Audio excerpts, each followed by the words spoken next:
so obsessed with Miu Miu? Miu Miu was always meant to be Prada's sort of younger, trendier, cheaper sister. And in recent years, it's just been Miu Miu this and Miu Miu that, and this is the hottest brand in all of this business. And so I have been intrigued, I've been somewhat inspired to do a little bit of a deep dive into how have we got here? Because even like as early ago as 2020, there were crickets, okay? There was a tumbleweed rolling through the Miu Miu shops. Why now? Why Miu Miu? I have done the research and I believe that there are three main reasons that make Miu Miu one of the hottest brands at the moment. By the way, fun fact, Miu Miu is named after Miuccia Prada, and that was one of her nicknames growing up. Miu Miu. It's cute. Over the course of last year, Miu Miu has always been in the top 3 of the List Index hottest brands whenever they're released on a quarterly basis. And also more recently, Highsnobiety released their new luxury report, and they were the #1 new luxury brand. Now, as I mentioned, I believe that this brings us to 3 main reasons: hot products, client relationship, and collabs. And these things together have created the perfect storm for Miu Miu to be on top. Guys, if you are new here, my name is Cassie and I'm a self-diagnosed luxury addict. I put out videos on Mondays, Wednesdays and Fridays, so if you like luxury fashion, then you're probably going to love it here. So head down there, subscribe, turn on the bell, become a member of our luxury addicted family. When are we going to rehab? Never. Let's start off with the first reason, which is hot products. Miu Miu has been able to keep their name in our mouths consistently over the last few years because of the types of products that they've been dropping, okay? So let's kick it off with the one that was really the catalyst for the Miu Miu renaissance, shall we say. And that dropped as part of their Spring/Summer 2022 collection, and this was the controversial micro miniskirt, the teeny tiniest, get your microscope out, where's your magnifying glass, little tiniest skirt we ever did see. Okay? And it was so wildly controversial and so very different from everything else that we'd been seeing at the time that all of a sudden, what's happening over there? This is weird, this is interesting, why is this happening? Who was wearing this? And then there was the element of the sisterhood of the travelling microskirt. This set was seen everywhere when it came to editorials, when it came to Fashion Week. We were plagued. How can such a small, skinny little strip of fabric create such strong feelings for and against this one item of clothing? Because of that, Miu Miu saw a 400% increase in searches for the brand over a 3-month period. So all of a sudden, they've dropped this ridiculous product and people are going, hold on a second, I haven't checked what Miu Miu's been up to. Let's have a look. Let's have a search. Let's see what other ridiculousness may be that they are also coming out with, right? All of a sudden, we're intrigued. A light has turned on in the room of darkness that was Miu Miu in our minds. Now, I know that you're probably thinking, yeah, we were talking about it, there was this item, but who was actually buying that? Here's the thing, I'm not convinced that it actually sold. I don't think that it was sold out on the website. If it was, I believe they were probably in such small quantities. But what it did do was it got us talking about Miu Miu again, right? And there becomes this sort of, brainwashing sounds so sinister, but there becomes this kind of brainwashing effect of, okay, you're hearing about Miu Miu here, there and everywhere in the subliminals, okay? In your subconscious.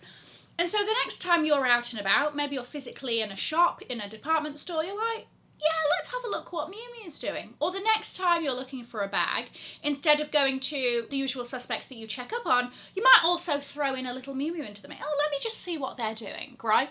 And so it gets us talking. It was kind of genius. I mean, there's a whole Instagram account that was just dedicated to the whereabouts of this, you know, tiny little set. And it has become so controversial that it's become an element of iconic, right? In 10 years' time, somebody's going to bring it up and go, oh my gosh, do you remember the Miu Miu set? All you need to say is the Miu Miu set, and we all know the exact one you're talking about. That really kicked it off, right? That was Spring/Summer 2022. We jump forward to the end of 2022, and what are we seeing everywhere? The Miu Miu ballet flats, okay? right around the same time that ballet core as a trend is picking up in speed. It's picking up speed, you know what I mean. And here's where this product differs from the first one. This one sold. This one was selling out, it had to be restocked. We were actually seeing people wearing these, even if it was just on your feed, right? And I'm going to kind of talk on the geography of this in a bit, because that's a core part of Miu Miu and where particularly it's doing well, right? But they were seen on celebrities, and they were seen on all of the big fashion influencers, and they were just seen on normal people who really enjoy fashion and liked that vibe as well. It was very successful, which earned it #1 hottest product on Q3 of 2022's List Index report, which said that it experienced a 1,100% increase in searches for that product specifically. Then we jump forward a little bit again and we get another little controversial piece. I don't really think I've spoken about this on this channel, but the Miu Miu Satin Briefs. Controversial, why? Because they were peddling a satin pair of women's underpants for hundreds and hundreds of doll hairs, right? So it was just very odd. Why this? Why is this the thing that people latched onto? Why was this the thing that, yeah, shockingly, some people bought? There's a styling aspect of people liked being able to kind of layer it with a trouser or with a skirt so that you get this kind of logo band that we've seen in fashion kind of here, there and everywhere, but mainly in like an elastic boy boxer kind of way. And this was done with a sort of very girly feminine twist, right? Even still, does it warrant the price? Not really, no. But, again, it's controversial. But if you don't believe me, the hashtag Miu Miu Undies has 1.5 million views on TikTok. Whether or not we like the item, we're still hearing about the brand. It's still kind of like swirling around our subconscious, getting us talking. This is the key part of it. And once again, if you're here going, I don't believe any of these lists, I don't believe that, you know, they're actually being successful. Well, Miu Miu reported sales of 432 million euros in 2022. But undeniably, they are enjoying the success. And again, towards the end of last year, we saw the red strappy patent kitten heels from Miu Miu perform really well as well. They were a trending item, sold out on sites, specifically the red colour. The other colours are widely available, specifically the red. Everybody kind of wants the red. The last time Prada Group reported their results was in October of 2023. And they said that in the first 9 months of the year, there had been an increase in sales at Miu Miu of 49%. Way above Prada. They also referenced the strong performance of the Wonder bag and the Arcady bag. Leather goods, as we know, is where a lot of these brands are going to make the bulk of their money, right?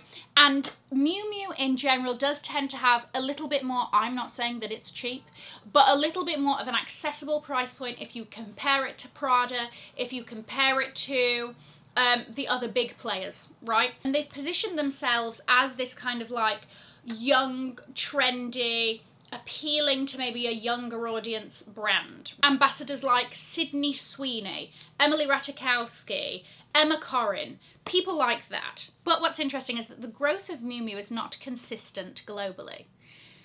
Basically, Miu Miu is growing at like double digits everywhere except the US. That I find very interesting. They have attributed their growth to an increase in brand awareness, as we can see with those hot products. The more that we're talking about them, the more people are exposed to the brand, the more people are now considering the brand, and stronger client relations, which leads us to reason number 2 that they are so successful at the moment: customer relationship. This is an important part of luxury fashion in general that some brands take more seriously than others. How do you foster that relationship with the client? How do you keep them coming back? In a world where there is so much choice, and if you want a coat or if you want a pair of shoes, there are a huge number of brands that you can turn to give your money to. How do we create a bond with the customer such that you keep wanting to see what we have? You keep wanting to come back to Miu Miu specifically. So Part of this might be when you go in store and you make your first purchase, you now have a relationship with that sales associate. Maybe they have your number and they text or email you the latest lookbooks. Let me know if you're interested in anything. If we don't have what you're interested in store, but you would like to try it, then we can order it in for you. Those kinds of little things that foster a relationship with the customer that is more than just a one transaction. Now, the other thing that I've been noticing that Miu Miu has been doing is they've been holding a lot of in-store and pop-up events worldwide. Now, there are a lot of celebrities and sort of fashion influencers invited to these events, but I am also very sure that there are a lot of top spending clients, or clients have a really good relationship with their sales associates, being invited to these events as well, so that you feel a part of this Miu Miu club, a little community that then fosters a loyalty, this is the word, between the customer and the brand. So, just as an example of some of these, they have these select events which are hosted by some of their celebrity ambassadors, Sydney Sweeney, Chloe Sevigny, people like that, where they basically curate their favourites from Miu Miu, and it's like an in-store sip and shop kind of event, right? There's like little Miu Miu branded ice rattling around in a glass as you decide whether or not you want to buy that top that's got feathers on it. They did these tennis clubs. One was in Saint-Tropez, one was in New York,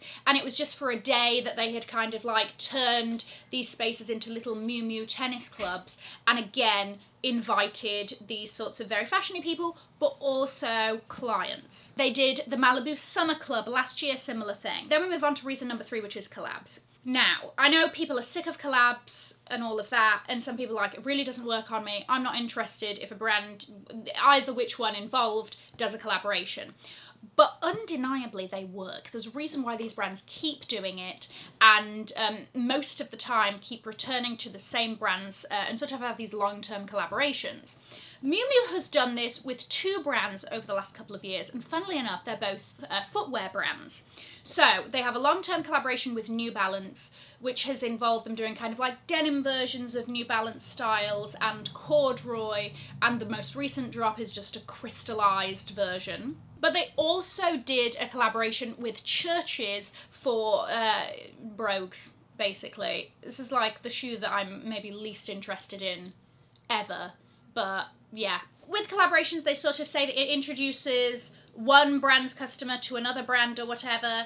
I don't even know if that's part of it, because I think that there is also this kind of limited edition lust that comes with these pieces, that they're not around forever, that there's almost a collectability about them. Let's not get into the resale of it all and all of that, because that's just for another time. And there is inevitably the hype. Now, all of these 3 elements together have been added, like sugar and spice and everything nice, Powerpuff Girls reference, into a cauldron that's been turned 3 times, click to whatever, and you blow a little fairy dust on it, and this has created the success that Miu Miu is currently enjoying, in my opinion. It has been fascinating for me to see Miu Miu grow up in terms of price, as well as everything else, to a point where I don't really see much discrepancy in price between Prada and Miu Miu. I looked at a Prada skirt the other day that was $1,800, and the Miu Miu skirts are really around this price point now as well. I think it kind of says something about customer spend and trends and things like that, because obviously that is the kind of way that Miu Miu has been facing. This is not to say that Prada's like in the ditches, barely hanging on by a thread to their success. Prada is also extremely successful, but in recent years, Miu Miu has been outperforming Prada in recent years, like the last year or 2. And I think that bit is interesting to see. But I think I also have to say, in terms of pricing, the leather goods are cheaper than Prada. The shoes are slightly cheaper than Prada. So maybe it's just with ready-to-wear. If you're a ready-to-wear customer, you tend to be spending more anyway, so maybe they just know that their ready-to-wear customer isn't bothered. They're gonna love that feathery little embellished top so much that they will just stomach the price and deal with it in the next credit card statement. Or they'll pay, what was it, almost $2 grand for a very simple grey cashmere cardigan that has Miu Miu just an Intarsia logo above the left titty there because it's Miu Miu. That was also a hot product, by the way, but it upset me to talk about it, so I just thought that we'd leave it off. That's my sort of analysis. Let me know what you think. Have you sort of been dragged into the vortex of success that Miu Miu has been experiencing? All of that, let me know. I'm going to leave a link to another video here in case you haven't already seen it. Have an amazing morning, afternoon, or evening, wherever you are. And in the words of my father, if you've enjoyed it, tell your friends. If you haven't, keep your mouth shut. I'll see you in my next video. Mwah. Bye, guys.